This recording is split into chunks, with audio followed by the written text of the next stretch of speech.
और अब खबरें तफसील से। दफा 370 को हटाने के मामले पर आज सुप्रीम कोर्ट में समाअत हुई।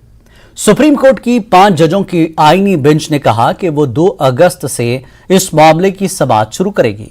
सुप्रीम कोर्ट की आईनी बेंच ने तमाम फरीकों से जवाब तलब कर लिया है। मरकजी हुकूमत की जानिब से सुप्रीम कोर्ट से आर्टिकल 370 हटाए जाने के बाद कश्मीर के हालात में तब्दीली के बारे में मालूमात हासिल की गई हैं। 25 जुलाई तक तमाम फरीक जवाब दाखिल कर सकते हैं।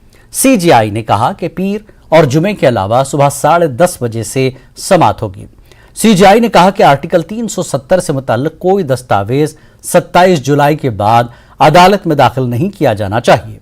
सुप्रीम कोर्ट के आईनी बेंच ने कहा कि केस में मुताल्लिक तमाम दस्तावेजात पेपरलेस दायर की जाए।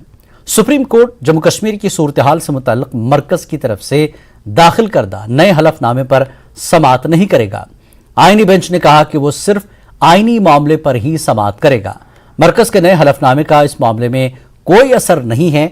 सीनियर वकील राजू रामचंद्रन ने कहा कि शाह फैसल और शहला रशीद ने सुप्रीम कोर्ट में आर्टिकल 370 केस में दायर दरख्वास्त वापस ले ली।